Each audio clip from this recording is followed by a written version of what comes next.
Hi everyone. So today is the part two of how to be friends with my friend who is neurodivergent. So if you remember and if you have gone through the previous video, I have already shared 5 strategies which you can explain, which you can and make your child understand who is not a neurodivergent to uh, have them the learning of those strategies and then utilize when they want to develop friendships with a neurodivergent friend. So this will work for any age group, but you have to be little thoughtful how to put across your child. And if you need further help, you can connect with me. So let's talk about another 5 strategies. So first strategy that I'm going to put across is that when you have a friend, he is on the spectrum or he's neurodivergent, he might not always give you an eye contact. Because if I'm an autistic person and all these strategies are research based, so I have gained through my experience, through listening to the autistic voices. So it's always like a very, very overwhelming experience for an autistic person to look and then listen. Imagine if you have to do the same thing. You have to look and then you have to listen to that person. So that's what then you are going to cut out one of the sense. Either you're not going to listen properly or you're not going to look. So the same things that an autistic person does. So you need to make your child mindful and be careful about this, even a toddler, that if you have a child who is on an ASD or on the spectrum, that he might or she might not always look at you. So they would be listening to you very carefully. They would be giving proper attention. But yes, the eye contact might be missing. Why? Because they just don't like it or it's too much hard work for them. It's like too much hard work for them. So that's the first strategy, that they are not always going to look at you when you're having a conversation, even if the child is asking them to play or to share something in that sense. Then it's like, though the autistic people are always liking an organized way, but they would be forgetful. So don't mind if they are going to forget certain things.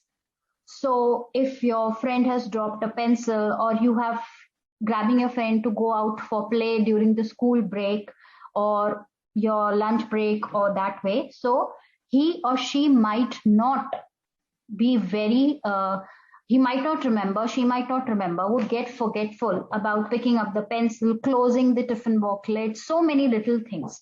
So you need to keep this in mind, and you can inculcate this thing to your children, that if you have a friend who is neurodivergent, he might not remember all the things, and it is okay. That happens with us also. Next is the third strategy that I'm going to share. That is, they might not always know the social cues of carrying out a conversation. Even a 5-year-old child or 6-year-old child who is on the neurodivergent thing, that child might not understand, might not perceive, or might not be even aware of having the knowledge of all the social cues. Even we as adults don't have that. So I think this is a very important point, that you can educate to your toddler, you can educate to your teenager who is having friends who are on the spectrum, who are belonging to the neurodiverse world, that they are not going to be very thorough with the social cues. The social cues, again, the eye contact, ending the conversation, starting the conversation, giving a yes or a response or a no to a conversations. So also they would not talk very, very loudly or slowly, or they will not talk too much, or they might not talk at all. So these are all the social cues that you can make your child understand that how the conversation is, and there would be certain cues, there would be certain steps which your child might be missing, because this is their way how they connect with us. So let's normalize this. So 1, 2, 3, let's go to the fourth and the fifth one. Now, most of the time when you are approaching a child, you always give a hello, or sometimes you even give a hello, or you just say a hello, and your next action is to grab them in a hug. They are going to find it very, very hurtful. They might not like this idea of yours. So if a small child is interacting with another child who is neurodivergent, and the child, and you say, come on, give your friend a hug, please don't expect that the child on the neurodivergent side is going to accept it very wholeheartedly, because it can again be a sensory overload. It can be again a overstimulating and overwhelming experience. So keep these words in your mind.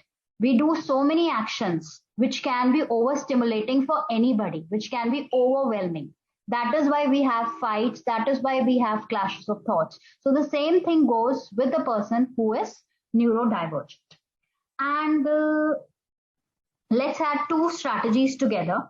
Sometimes when you are with a child who is having autism or is neurodivergent, now you will find that they would be very focused in one kind of a task. So that is how their brain works. That's why we say we should respect different brains. So they will be hyper focused on one task because they are liking it, or they are having a better working memory on it, or their processing speed is suiting that. So that is why they would be hyper focused, or that is giving them some kind of sensory relaxation. That is why they are focused. So if a child is talking to such a child, or if a child is actually forcing the child, no, you cannot do this, and your child starts crying, make him understand, make him aware of these situations, that your friend can be super focused.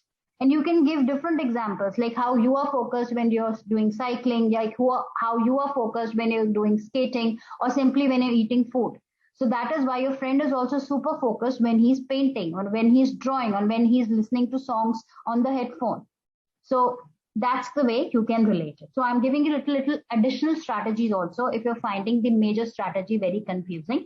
And in this also, the same thing is that if your child who is not neurodivergent is having a neurodivergent friend, and the main thing is, how do we become friends? Let's play together. When you play together, you develop a friendship. So that's how the connect takes place. So you might ask your autistic friend, okay, let's play together, let's play some or the other game. So at the first attempt, maybe the other child is not willing to play, he might ignore you, or he doesn't even feel like playing at that moment. And I think that's completely okay. It's the same example. If you are two people staying in a house, one wants to go out for a stroll and the other doesn't want to go. So we need to respect their personal choice.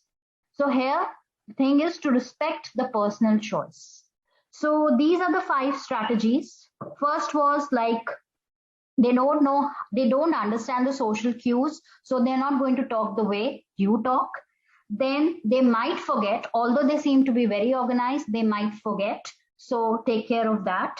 Now, they might not always give you a proper eye contact, because listening and then giving an eye contact can be an overstimulating experience for them, too much for them.